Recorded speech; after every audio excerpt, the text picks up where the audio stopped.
নমস্কার। গল্পের জংশনে আমার সকল শ্রোতা বন্ধুদের জানাই স্বাগত। গল্পের জংশনের আজকের নিবেদন সৈয়দ মুস্তাফা সিরাজের লেখা একটি ছোট গল্প, রাতের মানুষ। তাহলে গল্পটি শোনা যায়। ঝুলন পূর্ণিমা রাতে গঞ্জের মেলায় ছোট মামার সঙ্গে কলকাতার যাত্রা দেখতে গিয়েছিলাম। সন্ধ্যের দিকে বৃষ্টি পড়ছিল। ফেরার সময় দেখি আকাশ ফাঁকা, ঝলমলি চাঁদ কাত হয়ে বাদ বাকি জ্যোৎস্না ঢেলে নিজেকে খালি করে দিচ্ছে। রাস্তা শুনশান ফাঁকা, মানুষজন মেলায় রাত কাটাতেই আসে। কিন্তু ছোট মামা খুঁতখুঁতে মানুষ, ঘুম পাচ্ছে বলেই যেখানে সেখানে শুয়ে পড়তে হবে নাকি? মোটে তো 5 কিমি রাস্তা। চলে আয় পুটু। ঘুম ঘুম চোখে রাস্তা হাঁটা কষ্টকর। তাছাড়া ছোট মামার চেয়ে আমার পা দুটো বড্ড বেশি ছোট। বারবার পিছিয়ে পড়ছি আর ধমক খাচ্ছি। হঠাৎ রাস্তার বাঁকের মুখে গঞ্জের শেষ দিকটায় একটা সাইকেল রিক্সা দেখা গেল। রিক্সাটা দাঁড়িয়েই ছিল, তবু ছোট মামা চেঁচিয়ে উঠলেন, রোকো রোকো। রিক্সাওয়ালা হেসে অস্থির। রুকেই তো আছি বাবু মশাই, যাওয়া হবে কোথায়? আমারও খুব হাসি পাচ্ছিল। ছোট মামা সবকিছুতেই অদ্ভুত। তো আমরা যাবই হাঁটি যাব। শুনে রিক্সাওয়ালা খুশি হলো, বলল চলুন। আমি কাছাকাছি থাকি, ওদিককার প্যাসেঞ্জারের জন্য অপেক্ষা করছিলাম। খালি খালি রিক্সা নিয়ে বাড়ি ফেরা পোষায় না। রিক্সাতে উঠে বসলে ঘুমটা আমাকে বাগে পেয়েছিল, কিন্তু ছোট মামার বারবার ধমক এবং পড়ে গিয়ে হাড়গোড় ভেঙে যাওয়ার হুমকিও ক্রমশ ঘুমটাকে এলোমেলো করে দিচ্ছিল। কিছু দূর চলার পর রিক্সাওয়ালা থামলো। ছোট মামা বললেন, কি হলো, চেন খুলে গেল নাকি? রিক্সাওয়ালা সিট থেকে নেমে বলল, আগে না, চক্রবর্তী মশাই হজমিগুলি আনতে দিয়েছিল, দিয়ে আসি। ছোট মামা বিরক্ত হয়ে বললেন, এখানে কোথায় তোমার চক্রবর্তী মশাই? রিক্সাওয়ালা কিন্তু কান করলো না। রাস্তার ধারে ছাকড়া একটা গাছের তলায় গিয়ে ডাকলো, চক্রবর্তী মশাই ঘুমোচ্ছেন নাকি? গাছের ভেতর থেকে খ্যানখ্যানে গলায় কেউ বলল, ঘুমাবো কি রে বেটা, পেট আই যায়, এত দেরি করলে কেন রে? প্যাসেঞ্জার প্যাসেঞ্জার পেলে তো আসবো, এই নিন হজমিগুলি। এনেছিস? কই দে দে, শিগগির দে। রিক্সাওয়ালা তাকে হজমিগুলি দিয়ে এসে সিটে উঠল, প্যাডেলে চাপ দিল, রিক্সার চাকা গড়ালো। ছোট মামা বললে, ব্যাপারটা কি হে রিক্সাওয়ালা, তোমার চক্রবর্তী মশাই কি গাছে থাকেন নাকি? আগে। হ্যাঁ, গাছে থাকেন কেন? এটাই তো ওনার ডেরা। তার মানে? মানে নিয়ে মাথা ঘামানোর দরকার কি বাবু মশাই? কাপুইহাটি যাবেন, পৌঁছে দেব, ব্যাস। ছোট মামা রেগে গেলেন। অদ্ভুত তো তোমার কথাবার্তা, রাত বিরেতে গাছের উপর। রিক্সাওয়ালা ওকে থামিয়ে দিয়ে বলল, চুপ চুপ, চক্রবর্তী মশাইয়ের কানে গেলে কেলেঙ্কারি হবে। আমার কাছ থেকে ততক্ষণ ঘুমটা কেটে পড়েছে। বারবার দেখে আসছি, ছোট মামার সঙ্গে কোথাও রাত বিরতে বেরোলে গোলমেলে সব ঘটনা ঘটে। বুঝতে পারি না রাত এলেই কেন পৃথিবীটা অন্যরকম হয়ে যায়। নাকি ছোট মামার ভুলেই রাতটা গোলমেলে হয়ে যায়। কিন্তু তারপর তো ছোট মামা চলে আয় পুটু বলে শেষ পর্যন্ত উধাও হয়ে যান। ধাক্কাটা সামলাতে হয় আমাকেই। এবার কতদূর গড়াবে কে জানে। বুক ঢিপ ঢিপ করতে লাগলো। একটু পরে আবার রিক্সা দাঁড়ালো এবং রিক্সাওয়ালা তড়াক করে নেমে গিয়ে ডাক দিল, ঠাকুরান দিদি, ও ঠাকুরান দিদি। একটা শুকনো গাছের ডাল থেকে নেমে এলো এক সাদা কাপড় পরা একজন। একটা শুকনো গাছের ডাল থেকে নেমে সাদা কাপড় পরা কেউ এগিয়ে এলো। ভূতু এলি নাকি? কখন থেকে পথের দিকে তাকিয়ে তাকিয়ে চোখ ব্যথা ধরে গেল। দোকটা এনেছিস তো? না আনলে ডাকছি কেন? এই নিন। দোকতা নিয়ে ঠাকুরন দিদি ন্যাড়া গাছটার দিকে চলে গেল। ছোট মামা গুম হয়ে বসেছিলেন। বললেন, কোনো মানে হয়? রিক্সাওয়ালা আবার চুপচাপ রিক্সা চালাতে শুরু করলো।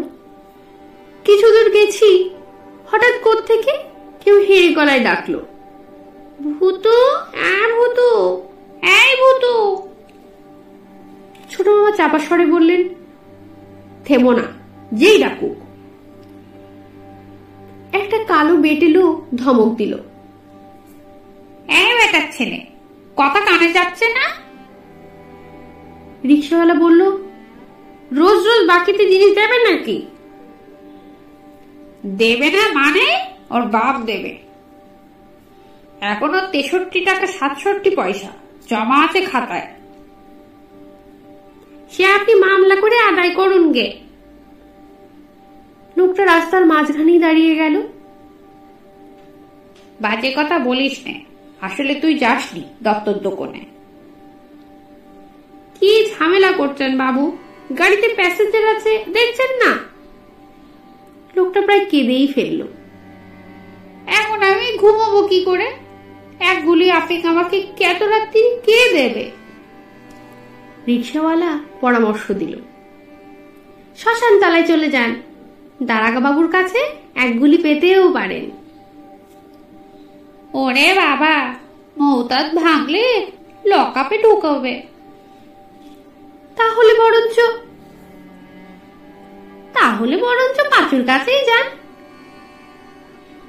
সে বেটা তো চোর। চোর বলেই তো বলছি বাবু।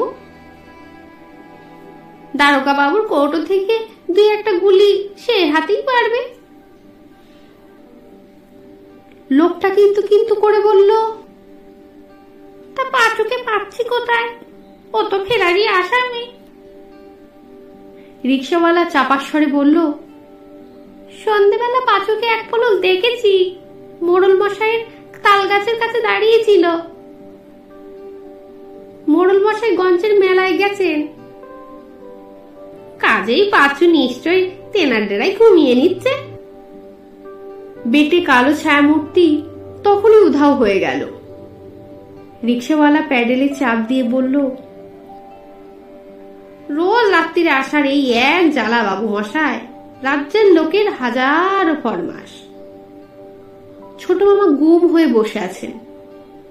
আমি ভাবছি, হঠাৎ আমাকে ফেলে পালিয়ে না যান। বড্ড বেশি গোলমেলে ঘটনা ঘটছে। কিছু দূর যাওয়ার পর রাস্তা বাঁক নিল। এবার দুধারে ঘন জঙ্গল। রাস্তায় চকরা বকরা জ্যোৎস্না পড়েছে। রিক্সাওয়ালা বলল, আর এক জায়গায় একটুখানি থামতে হবে, শিঙি মশাইয়ের নসির কৌটোটা দিয়েই আমার ছুটি। একখানে জঙ্গলটা কিছু ফাঁকা। রিক্সা সেখানে থামলো। রিক্সাওয়ালার সিট থেকে নেমে রাস্তার ধারে গিয়ে চেঁচাতে থাকলো, শিঙি মশাই, ও শিঙি মশাই। তারপর সাড়া না পেয়ে এগিয়ে গেল। আর তাকে দেখতে পেলাম না। ভয় ভয় ডাকলাম, ছোট মামা। ছোট মামা বিরক্ত হয়ে বললেন, চুপচাপ বসে থাক, আমাদের বাড়ি পৌঁছানো নিয়ে কথা। এই সময় কাছাকাছি একটা গাছ থেকে কেউ বলল, কারা এখানে? ছোট মামা ভারিক্কি চালে বললেন, আমরা। আমরা মানে? নাম কি? বাড়ি কোথায়? ছোট মামা রেগেই ছিলেন। বললেন, তা জেনে তোমার কাজ কি? কে তুমি? গাছে কি করছো? হ্যাঁ, বলে কি গাছে কি করছি? একা। খবরদার, বাজে কথা বলবেন না বলে দিচ্ছি। এটা বাজে কথা হলো? জানো না গাছে কি করছি? ছোট মামা খাপ্পা হয়ে বললেন, না জানি না, আমরা মানুষ, আমরা তোমার মতো রাত বিরেতে গাছে কাটাই না। প্রথম প্রথম এই ভুলটাই হয়, মানুষ মানুষ ভুল। কি অদ্ভুত! অদ্ভুত তো বটেই, অতটুকু বাদ যেতে কয়েকটা দিন দেরি, এই যা। তা তোমরা কি ডেরা খুঁজে বেড়াচ্ছ? পোকার কাকে বলে, ভূতের রিক্সাতে চেপে? ভূতটা এক নম্বর দড়িবাজ, সাবধান করে দিচ্ছি কিন্তু। ছোট মামা রিক্সা থেকে নেমে ঘুষি পাকিয়ে দাঁড়ালেন। কে হে তুমি? গাছ থেকে নেমে এসো তো দেখি। আমিও নামতে দেরি করলাম না। ছোট মামার মারামারি করার অভ্যেস আছে, কিন্তু রাত বিরেতে গাছের লোকটার সঙ্গে এটে উঠতে পারবেন কিনা আমার সন্দেহ। রিক্সাওয়ালা আসছেন না, মারামারি বাঁধলে কি থামাবে, এটাই আমার ভাবনা। ছোট মামা ঘুষি বাগিয়ে এবার হুঙ্কার দিলেন, কামন কামন। গাছের লোকটা বিদঘুটি হাসলে, ইংরেজির কি ছিরি! কামন কি হ্যাঁ ছোকরা, গেট ডাউন। কিন্তু গেট ডাউন কি করে করি, একটা ঠ্যাং যে নেই। থাকলে পরে এতক্ষণ নেমে কারটি ধরে stand up on the bench করিয়ে দিতাম। পাশের একটা গাছ থেকে কেউ বলল, কি হ্যাঁ পণ্ডিত মশাই, ছাক তো জোটাতে পারলেন নাকি? না, গাদা পিটিয়ে কি আর ঘোড়া করা যায়? ছোট মামার আর সহ্য করতে পারলেন না। রাস্তার ধারে পাথরকুচির স্তূপ থেকে পাথর কুড়িয়ে ছুটতে শুরু করলেন। আমাকে বললেন, হাত লাগা পুটু। আমাকে গাধা বলেছে, আমাকে ইংরেজি শেখাচ্ছে পাঠশালার পণ্ডিত। ওদিকে পণ্ডিত মশাই চেঁচামেচিতে সারাদিকে সারা পড়ে গেছে। হই হই রই রই করতে করতে কালো কালো কারা সব গাছ থেকে ঝুপঝাপ করে নেমে দৌড়ে আসছিল।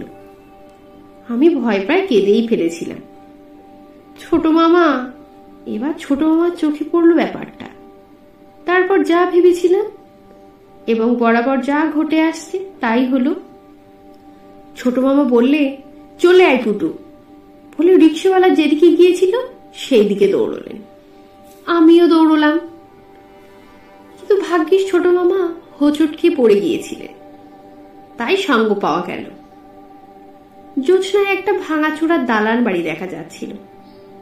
বাড়ির দরজায় ছোট মামা ধাক্কা দিতে লাগলেন। একটু পরে ভেতর থেকে সাড়া এলো, কে? ছোট মামা ব্যস্তভাবে বললেন, আমরা খুব বিপদে পড়েছি, দয়া করে দরজা খুলুন। কি বিপদ? কারা আমাদের তাড়া করেছে। তারা কারা? কাছে কাছে যারা থাকে। গাছে থাকে ভূত, বনে থাকে বাঘ, জলে থাকে মাছ, আর মনে থাকে রাগ।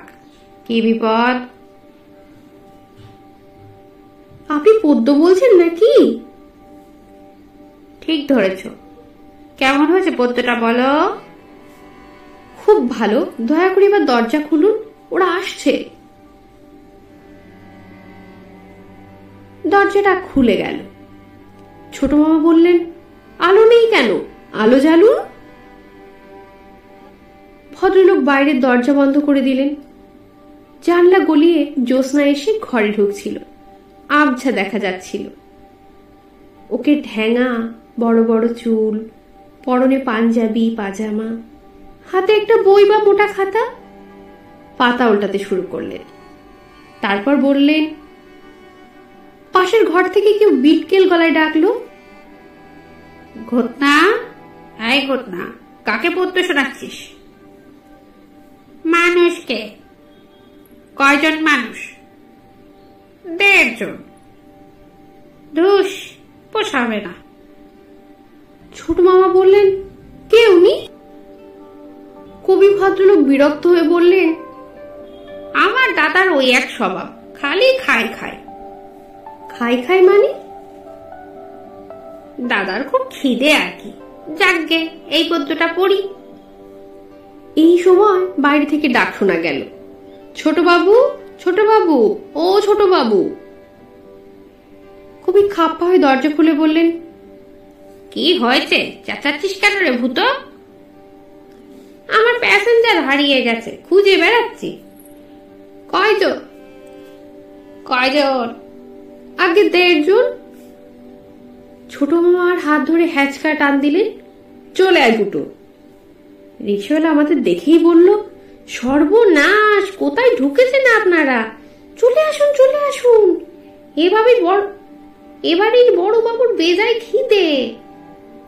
আমরা 3 জনে দৌড়চ্ছি, পিছনে কবির করুণ আর্তনাদ কানে আসছে, এত ভালো পদ্যখানা শুনে গেলে না। ছোট মামা রাস্তার কাছে গিয়ে হাঁপাতে হাঁপাতে বললেন, ও হে রিক্সাওয়ালা, ওরা সব নেই তো? রিক্সাওয়ালা হাসলো, না, ঘুমিয়ে পড়েছে, ভোজ ভোজ করে ঘুমোচ্ছে, শুনতে পাচ্ছেন না? ছোট মামা কান ধরে শুনলেন, বললে, হ্যাঁ। আমি তেমন কোনো শব্দ পেলুম না, তবে বাতাসে গাছপালা খুব নড়ছে, নানা রকম শব্দও হচ্ছে বটে, কিন্তু ভোস ভোস নয়, শোষো, শনশন, সরসর, খড়খড়, কে জানে বাবা কি। এবার আর কোনো গন্ডগোল হলো না। আমাদের গায়ের মোড়ে পৌঁছে দিয়ে রিক্সাওয়ালা ভাড়া মিটিয়ে নিল। ছোট মামা জিজ্ঞেস করলেন, তুমি কোন গাছে থাকো হে? রিক্সাওয়ালা বেজায় হেসে বলল, আমি কেন গাছে থাকতে যাব বাবু মশাই, আমার কি ঘরদোর নেই? নামটাই না হয় ভূত, রাত বিরেতে রিক্সা চালাই বলে তেনাদের সঙ্গে চেনা জানা হয়েছে। ছোট মামা সন্দিগ্ধ স্বরে বললেন, তুমি মানুষ? আগে 16 আনা মানুষ। বলে সে শেষ রাতের জ্যোৎস্নায় রিক্সা চালিয়ে কালো হতে হতে দূরে মিলিয়ে গেল। গল্পটি এখানেই শেষ হলো। আজকের গল্পটি যদি আপনাদের ভালো লেগে থাকে তাহলে প্লিজ আমার চ্যানেলটিকে লাইক, শেয়ার এবং সাবস্ক্রাইব করে দেবেন। ধন্যবাদ।